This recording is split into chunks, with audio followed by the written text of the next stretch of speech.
संवाददाता news network में आपका हार्दिक स्वागत है। आज 17 जुलाई है और आप देख रहे हैं हमारा प्रातःकालीन प्रसारण। दिल्ली हाट में निर्यात अवसरों को लेकर नई पहल शुरू हुई है। राज्य सरकार ने इसे अंतर्राष्ट्रीय व्यापार और पर्यटन का केंद्र बनाने के लिए डिजिटल कैंपेन और विदेशी खरीदारों से जुड़ाव की योजना बनाई है। हस्तशिल्प, हैंडलूम और पारंपरिक खाद्य पदार्थों को वैश्विक बाजार तक पहुंचाने के लिए विशेष निर्यात प्रोत्साहन दिए जा रहे हैं।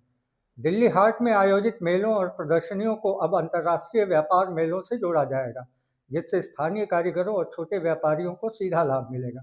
विशेषज्ञों का मानना है कि इससे निर्यात में उल्लेखनीय वृद्धि होगी और रोजगार के नए अवसर पैदा होंगे। दिल्ली में कल मौसम गर्म और उमस भरा रहा। अधिकतम तापमान लगभग 37 डिग्री सेल्सियस और न्यूनतम करीब 30 डिग्री दर्ज किया गया। हवा दक्षिण पश्चिम दिशा से चली और आर्द्रता 45 से 70% के बीच रही।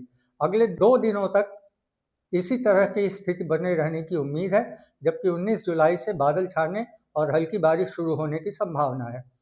20 और 21 जुलाई को अधिक बारिश हो सकती है, जिससे तापमान में गिरावट आएगी और उमस से राहत मिलेगी। महाराष्ट्र एफडीए ने हाल ही में मुंबई में बड़े पैमाने पर कार्रवाई की है। पारसी डेयरी फार्म का लाइसेंस निलंबित कर दिया गया क्योंकि निरीक्षण में फंगल ग्रोथ, कीट संक्रमण और बिना लेबल वाले उत्पाद पाए गए। लगभग 1.9 करोड़ रुपए मूल्य के मिलावटी और प्रतिबंधित खाद्य पदार्थ जब्त किए गए।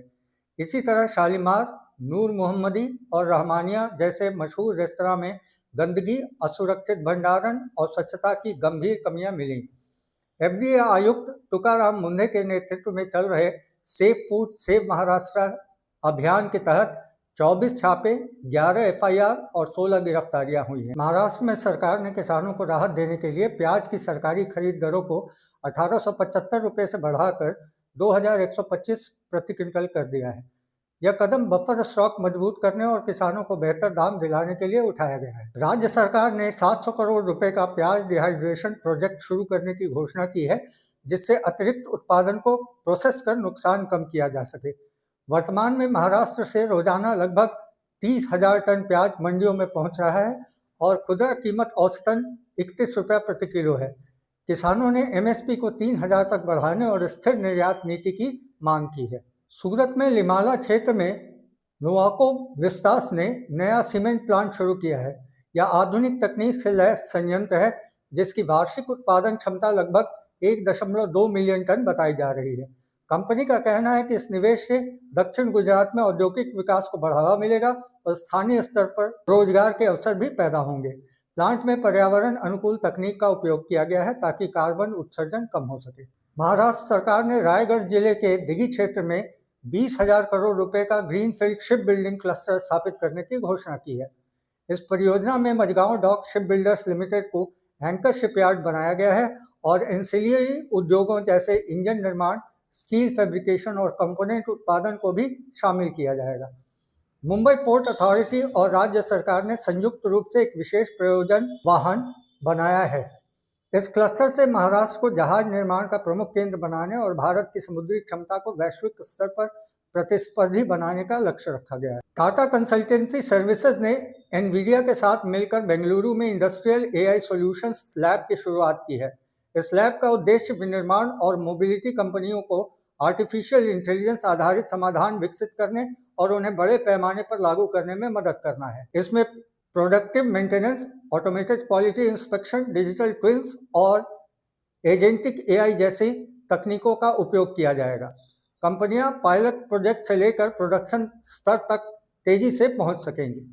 वस्त्रम हैंडलूम एग्जीबिशन आज से बेंगलुरु के श्री वेंकटेश्वरा कल्याण मंडप दसरा हल्ली में शुरू हो रहा है और 26 जुलाई तक चलेगा। इस प्रदर्शनी में silk, cotton, khadi, block prints, jewellery और मधुबनी पेंटिंग्स जैसी विविध हस्तशिल्प और वस्त्रकला प्रदर्शित की जा रही है।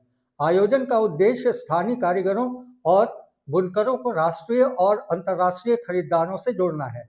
प्रवेश निःशुल्क रखा गया है।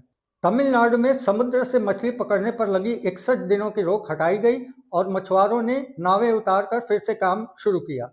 इस दौरान सरकार ने मछुआरों को वित्तीय सहायता दी थी ताकि वे आर्थिक संकट से उबर सके। विशेषज्ञों का कहना है कि इस प्रतिबंध से समुद्री संसाधनों को पुनर्जीवित होने का समय मिला और अब पकड़ में वृद्धि की संभावना है। वहीं गुजरात और महाराष्ट्र में भी मत्स्य विकास योजनाओं पर चर्चा हुई, जिनमें आधुनिक कोल्ड स्टोरेज और निर्यात बढ़ाने की पहल शामिल है। चेन्नई से कल जीरो ड्यूटी के तहत वस्त्र सामग्री की पहली खेप यूके रवाना हुई, जिसमें लगभग 4.46 लाख अमेरिकी डॉलर मूल्य की वस्त्र सामग्री निर्यात की गई है। राज्य सरकार ने वस्त्र उद्योग को बढ़ावा देने के लिए नई नीतियां भी लागू की हैं, जिनमें उत्पादन क्षमता बढ़ाने और निर्यातकों को वित्तीय सहायता देने पर जोर है। अनुमान है कि फ्री ट्रेड तथा नई सरकारी प्रोत्साहन नीतियों से तमिलनाडु का वस्त्र निर्यात अगले वर्ष तक दुगना हो सकता है। इससे मुख्यतः त्रिपुर तथा कोयम्बटूर के वस्त्र उत्पादकों को लाभ मिलेगा। ओडिशा राज्य सरकार ने डीप सी फिशिंग मिशन शुरू किया है, जिसका लक्ष्य अगले 10 वर्षों में ओडिशा को समुद्री निर्यात का प्रमुख केंद्र बनाना है। इस मिशन के तहत आधुनिक ट्रॉलर्स, कोल्ड स्टोरेज और प्रोसेसिंग यूनिट स्थापित किए जाएंगे। सरकार ने सहकारी समितियों और एफएफपीओज को प्राथमिकता देने की घोषणा की है, ताकि छोटे मछुआरों को भी लाभ मिल सके। इसके अलावा केंद्र ने पीएम मत्स्य संपदा योजना के तहत ओडिशा को विशेष पैकेज दिया है, जिसमें कृत्रिम रीफ, सीवीड कल्टीवेशन और पर्ल फार्मिंग जैसे गतिविधियों को बढ़ावा मिलेगा। झारखंड ने औद्योगिक निवेश के क्षेत्र में बड़ी उपलब्धि हासिल की है। राज्य सरकार ने नेशनल स्टेक होल्डर्स कंसल्टेशन के दौरान 99,639 करोड़ रुपए के निवेश समझौते किए, जिनमें steel, nuclear power, digital infrastructure और पर्यटन शामिल हैं। सबसे बड़ा निवेश जिंदल ग्रुप ने किया है, जिसमें 40,000 करोड़ रुपए स्टील परियोजना और 30,000 करोड़ रुपए की न्यूक्लियर पावर प्लांट शामिल है। गूगल क्लाउड ने डिजिटल गवर्नेंस साझेदारी की है, जबकि ईज माई ट्रिप ने पर्यटन प्रचार में निवेश किया है। इन परियोजनाओं से झारखंड की अर्थव्यवस्था को खनिज आधारित मॉडल से ज्ञान आधारित मॉडल की ओर ले जाने का लक्ष्य रखा गया है। जमशेदपुर के आदित्यपुर में कल एक नया एसएस ट्रेड सेंटर मॉल उद्घाटित हुआ। मॉल में आधुनिक रिटेल स्टोर्स, फूड कोर्ट और मनोरंजन सुविधाएं उपलब्ध कराई गई हैं, जिससे स्थानीय लोगों को खरीदारी और मनोरंजन का नया अनुभव मिलेगा।